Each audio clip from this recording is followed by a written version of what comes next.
Sir ಮೊದಲು ನಮ್ಗೆ ಗೊತ್ತಿದಾರ ನಾವು ಹಿಂಗೆ ಬೇರೆ ರೈತರ ಕೆಲ ಕೇಳ್ಕೊಂಬಂದು 2 ಎಕರೆ ಮಾಡಿದ್ದೇವೆ ಸರ್. ಅದರಿಂದ ನಮ್ಗೆ ಆದಾಯ ಅನ್ನಿಸ್ತಾರೆ. ಆದಾಯ ಅನಿಸಿಂದ ಇವಾಗ 4 ಎಕರೆ ಜಾಸ್ತಿ ಮಾಡೀವಿ ಸರ್. 4 ಎಕರೆ ಜಾಸ್ತಿ ಮಾಡಿಕೊಂಡು ಒಂದು ಬಿಲ್ಡಿಂಗ್ ಕಟ್ಕೊಂಡಿದ್ದೀವಿ ಸರ್. ಸರ್ಕಾರ ಕಡೆಯಿಂದ ಅನುದಾನ ತೊಗೊಂಡ್ರೆ ಬಿಲ್ಡಿಂಗ್ ಕಟ್ಕೊಂಡು ಇವಾಗ 3 ಎಕರೆ ಒಂದು ಬ್ಯಾಚ್ 3 ಎಕರೆ ಒಂದು ಬ್ಯಾಚ್ ಬೆಳಿತೀವಿ ಸರ್. ವರ್ಷಿಗೆ ಏನಿಲ್ಲ ಅಂದ್ರೆ ಸರ್ 10ರಿಂದ 11 ಬೆಳೆ ಬೆಳಿತೀವಿ ಸರ್. ಇವು ನಾವು ಫಸ್ಟ್ 2 ಎಕರೆ ಮಾಡಿದ್ದೇವೆ ಸರ್. ಇದನ್ನು ಆದಾಯ ಕಂಡು ಇವಾಗ 6 ಎಕರೆ ಮಾಡಿದ್ದೀವಿ ಸರ್. ಇವಾಗ 3 ಎಕರೆ 2 ಪ್ಲಾಟ್ ಮಾಡ್ಕೊಂಡು ಒಂದೊಂದು ಸಲ ಮೈತೀವಿ ಸರ್. ಒಳ್ಳೆ ಅದ ಸರ್. ಒಂದು ಸಲಕ್ಕೆ 400 ಮಟ್ಟಿ ಇಟ್ಟೇವೆ ಅಂತಂದರೆ 3 ರಿಂದ 4 ಕ್ವಿಂಟಲ್ ಆಗುತ್ತೆ ಸರ್. 4 ಕ್ವಿಂಟಲ್ 5ರಿಂದ 500 ತನಕ ರೇಟ್ ಸಿಗುತ್ತೆ ಸರ್. ಇದಕ್ಕೆ ಮತ್ತು 2-2.5 ಲಕ್ಷ ತನಕ ಒಂದು ಬೆಳೆಗೆ ಆಗುತ್ತೆ ಸರ್. ಇಂಥವು ನಾವು ಒಂದು ವರ್ಷಕ್ಕೆ 10 ಬೆಳೆ ಮಾಡ್ತೀವಿ ಸರ್.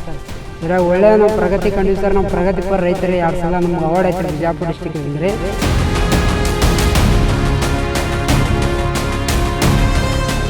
ನಮ್ಮೂರ ಬೂದ್ಯಾಳ ಪೇಚ್ ಸಿಂದಗಿ ತಾಲೂಕು ಬಿಜಾಪುರ ಡಿಸ್ಟಿಕ್ ರೀ.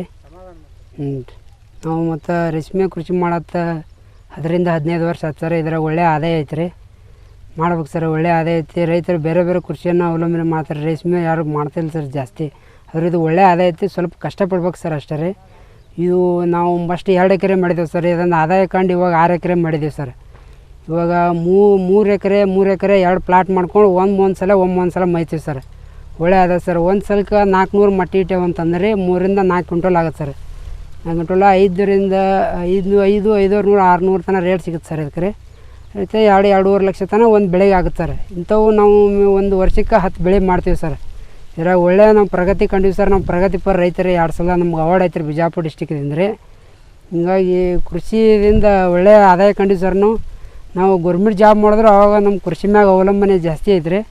ಅವಾಗ ಬಂದರೂ ನಾ ಜಾಸ್ತಿ ರೇಷ್ಮೆ ಬಲ್ಲಿ ನಮ್ಮ ಅಣ್ಣಾರ ರೀತಿ ಹೆಲ್ಪ್ ಮಾಡ್ತೀನಿ ಸರ್. ಯಾವಾಗಲೂ ಯಾವುದೇ ಕೆಲಸ ಇದ್ದರು ನಮ್ಮ ಬ್ರದರ್ ಭಾಳ ದುಡಿತಾರೆ ಸರ್ ಹೊಲದಾಗ. ಹೀಗಾಗಿ ಇದರಿಂದ ನಾವು ಪ್ರಗತಿಪರ ರೈತರು ಅಂದ್ಕೊಂಡಿವಿ ಸರ್. ಸಿಂದಗಿ ತಾಲೂಕು ಯಾರ್ಯಾರು ರೈತರು ಬಂದ್ರೂ ಉತ್ತಮವಾಗಿ ಮಾಹಿತಿ ಕೊಡ್ತೀವಿ ಮಾಡಿರಿ ಅಂಥೇಳಿ ಒಳ್ಳೆ ಹೇಳ್ತೀವಿ ಸರ್. ಅವ್ರ ಬಗ್ಗೆ ಮತ್ತು ಅವ್ರು ಹೊಲಕ್ಕೆ ಬಂದು ಹೋಗಂದ್ರು ನಾವು ಯಾವಾಗಾದರೂ ಹೋಗಿ ಸಡವಿದ್ದಾಗ ಅವ್ರ ಬಗ್ಗೆ ಇದ್ರ ಬಗ್ಗೆ ಮಾಹಿತಿ ಹೇಳಿ ಕೊಡ್ತೀವಿ ಸರ್. ಈಗ ರೈತರು ಬರ್ತಾರೆ ಸರ್ ನಮ್ಮ ಹೊಲಕ್ಕೆ. ಹಾಗೆ ದಿವಸ ಒಂದು 2-3 ಮಂದಿ ಮ್ಯಾಕ್ಸಿಮಮ್ ರೈತರು ಬರ್ತಾರೆ. ಒಳ್ಳೆ ಅದೇ ಸರ್. ಮತ್ತು ಇದು ಹೆಂಗಂದ್ರೆ ಒಂದು ಬೆಳೆ 3 ತಿಂಗಳಿಗೆ ಒಂದು ಬೆಳೆ ಬರುತ್ತೆ ಸರ್. ಒಂದು ಬೆಳೆ ಫೇಲ್ ಆದರೂ ಇನ್ನೊಂದು ಬೆಳೆ ಸಕ್ಸಸ್ ಕಾಣ್ತೀವಿ ಅನ್ನೋ ನಮ್ಗೆ ಗ್ಯಾರಂಟಿ ಇರ್ತದೆ ಸರ್. ಇದು ವಿವಿಧ ಬೆಳೆಯೊಳಗೆ ಹಂಗಲ್ಲ ಸರ್. ದ್ರಾಕ್ಷಿ ದಾಳಿಂಬ್ರಿ ಒಂದೇ ಸಲಕ್ಕೆ ಅದು ಲಾಸ್ ಆಗ್ಬೋದು ಸರ್, ಲಾಭ ಆಗ್ಬೋದು ಸರ್ ಇಮಿಡಿಯೇಟ್ಲಿ. ಇದು ಹೆಂಗಂದ್ರೆ ಉತ್ತಮವಾದ ಜೀವನ ಮಾಡಿಕೊಡ್ತಾರೆ ಸರ್. ಒಂದು ಬೆಳೆ ಫೇಲ್ ಆದ್ರೂ ಏನು ರೈತರಿಗೆ ಅಂಥ ಸಂಕಷ್ಟ ಬರೋದಿಲ್ಲ ಸರ್. ಇನ್ನೊಂದು ಬೆಳೆ 3 ತಿಂಗಳಲ್ಲೇ ಬರುತ್ತಲ್ಲಪ್ಪ ಅಂತಂದು ಅವಲಂಬ ಪೂರ್ತಿ ಗ್ಯಾರಂಟಿ ಇಟ್ಕೊಂಡಿರ್ತಾನೆ ಸರ್. ಹೀಗಾಗಿ ರೇಷ್ಮೆ ಕೃಷಿ ಮಾಡೋದ್ರಿಂದ ಉತ್ತಮ ಲಾಭ ಐತೆ ಸರ್. ಮಾಡ್ಬೋದು ಸರ್. ಇದು ರೈತರಿಗೆ ಹೇಳ್ತೀನಿ ರೀ. ಮತ್ತು ಆದಾಯ ಐತೆ ಸರ್. ಹೆಚ್ಚಿನ ಮಾಹಿತಿಗಾಗಿ ಬಂದು ಹೋದ್ರೆ ನಮ್ಮ ಹೊಲದಾಗ ಬಂದು ಹೋದ್ರೆ ನಾವು ವಿಸಿಟಿಂಗ್ ಕೊಟ್ಟು ಅವ್ರು ಹೇಳ್ತೀವಿ ಸರ್ ಎಷ್ಟು ಇನ್ಕಮ್ ಐತಿ ಎಷ್ಟು ಲಾಸ್ ಐತಿ ಅನ್ನೋದು. ಒಳ್ಳೆಯ ಆದಾಯ ಐತೆ ಸರ್ ಇದರಿಂದ ಸರ್. ಪೂರ್ತಿ ಇದು ಡ್ರಿಪ್ಪುಲ ಜಾಸ್ತಿ ಮಳೆ ಬಂದರೆ ಕೆಲಸ ಇಲ್ಲದಾಗ ಸ್ವಲ್ಪ ನಾವು ಕೌಲಿ ನೀರು ಹಾಯಿಸ್ತೀವಿ ರೀ. ಮತ್ತು ಏನಾರ ನಮ್ಮ ಹೊರಗಡೆ ಕೆಲಸ ಇದ್ದು ಅವು ಇದು ಒಂದು ಸರ ಡ್ರಿಪ್ ಮುಖಾಂತರ ಚಾಲು ಮಾಡಿ ಹೋಗ್ತೀವಿ ರೀ. ಪ್ರತಿ ನಮ್ಮದು ಹೊಲ ದನ ಕರುಗಳದ ಸರ್. ಅವೇ ಗೊಬ್ಬರ ಅದೇ ಇದೆ ರೇಷ್ಮೆ ಉಳಿದಂಥ ಹೊಳೆ ತಂದು ಇದಕ್ಕೆ ಮಲ್ಚಿಂಗ್ ಅಂತೇಳಿ ಹೊಳೆ ಹಾಕಿ ನೀರು ಬಿಡ್ತೀವಿ ಸರ್. ಗೊಬ್ಬರದ ಹಾಕಿ ಮುಚ್ಚಿರಿ. ಒಳ್ಳೆ ಎಷ್ಟು ನಾವು ಸಾವಯವ ಬೆಳಿತೀವಿ ಅಷ್ಟು ತಪ್ಪಲ ಕ್ವಾಲಿಟಿ ಬರ್ತದೆ ಸರ್.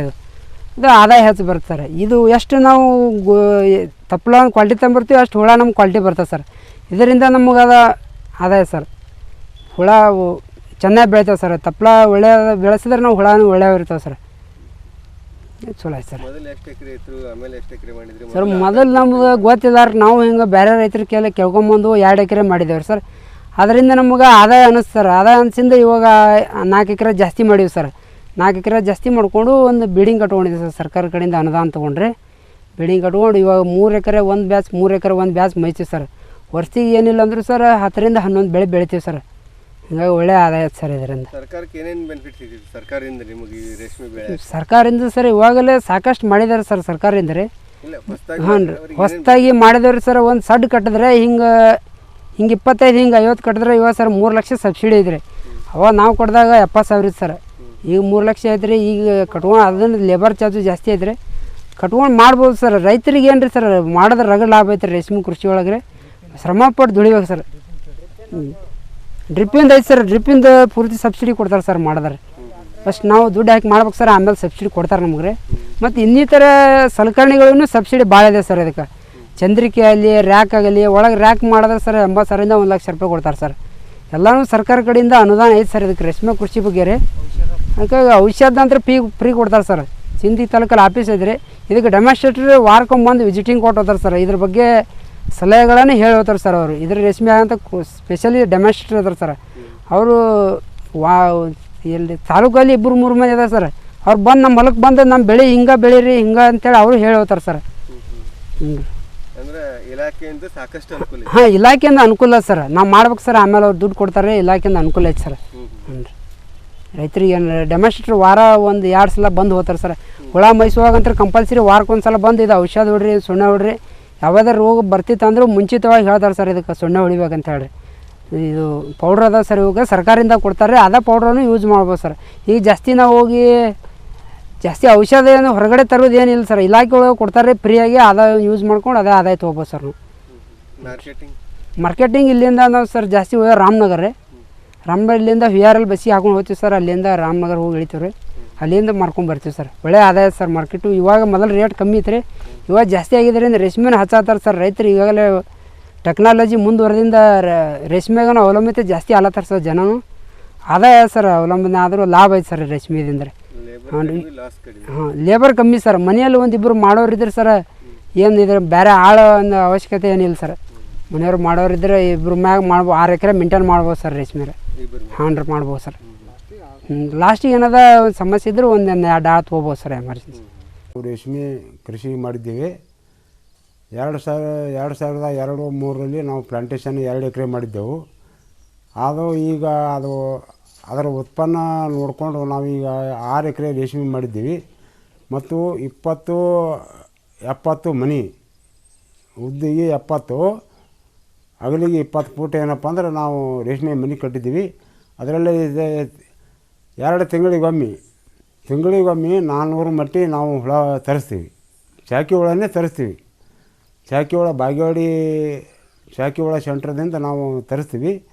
ತಂದು ಇಲ್ಲಿ ನಾವು ರ್ಯಾಕ್ ಸಿಸ್ಟಮ್ ಏನಂದ್ರೆ 20 ಇಂಚಿಗೆ ಒಂದು ಸ್ಟ್ಯಾಂಡ್ ರ್ಯಾಕ್ ಹಿಡ್ಕೊಂಡು ಈಚೆ ಕಡೆ 6 ಈಚೆ ಕಡೆ 6 12 ರ್ಯಾಕ್ ಅದಾವೆ. 12 ರ್ಯಾಕ್ನಾಗ 400 ಮಟ್ಟಿ ನಾವು ಮೇಯಿಸ್ತೀವಿ. 2 ಹೊತ್ತು ಸೊಪ್ಪು ಕೊಡ್ತೀವಿ. ಮುಂಜಾನೆ 9 ಗಂಟೆಯಿಂದ ಮತ್ತು ಸಂಜೆ 9 ಗಂಟೆ 2 ಹೊತ್ತು ಮೇವು ಕೊಡ್ತೀವಿ. 400 ಮಟ್ಟಿಗೆ ನಾವು 2.5 ಕ್ವಿಂಟಲ 300 kg ತನಕ ನಾವು ಗೂಡು ಬೆಳಿತೀವಿ. ನಮಗೆ ಈ ಸದ್ದ ಮೊದಲ 250-300 ಇತ್ತು ರೀ. ಆಗ ಹಿಡ್ಕೊಂಡು ನಾವು ಮಾಡ್ಕೋತೇ ಬಂದಿದ್ದೀವಿ. ಈಗೇನದ, ಈಗ 600-800 ತನಕ ರೇಟ್ ಅದ. ಈಗ ಕಮ್ಮಿ ಅಂದ್ರೆ ನಮಗೆ ಇಳುವರಿ ಏನಪ್ಪ ಅಂದ್ರೆ ಈ 1.5 ಲಕ್ಷ 2 ಲಕ್ಷ ತನಕ ನಮ್ಗೆ ಒಂದು ಬೆಳೆಗೆ ಆದಾಯ ಅಂತೂ ಬರ್ತದೆ. ಅದಕ್ಕಾಗಿ ಏನಪ್ಪ ಅಂದ್ರೆ ರೈತರು ಎಲ್ಲ ಬೆಳೆಗಿಂತ ನಮ್ಮ ರೇಷ್ಮೆ ಬೆಳೆ ಆದಾಯಕ ಬೆಳೆ ಅಂತ ನಾವು ಹೇಳ್ಕೊಳ್ಳೋಕೆ ನಾವು ಇಚ್ಛಿಸಿದ್ದೇವೆ. ಮತ್ತು ರೇಷ್ಮೆ ಬೆಳೆ ಒಂದಿನ ಬೆಳೆ ಅಂತೇನು ಗಾದೆ ಮಾತು ಮಾಡಿದ್ದಾರೆ. ಆ ಗಾದೆ ಮಾತು ನಮಗೆ ಸೂಕ್ತ ಅಂತ ಅನಿಸ್ಯದ. ಈಗ 18 ವರ್ಷದ ನಮ್ಮ ಅನುಭವಕ್ಕದ. ಅದಕ್ಕೆ ರೇಷ್ಮೆ ಬೆಳೆ ಎಲ್ಲರೂ ರೈತರು ರೇಷ್ಮೆ ಬೆಳೆ ಬೆಳೆದು ನಮ್ಮ ಪ್ರಪಂಚದ ಅಡಚಣೆ ನಾವು ನಿವಾರಿಸಿ ಹೋಗ್ಬೇಕಂತ ತಮ್ಮಲ್ಲಿ ನಾವು ಕೇಳ್ಕೊತೀವಿ. ಚನ್ನಬಸಪ್ಪ ಬಿರಾದರ ಅಂತೇಳಿ ನಾವು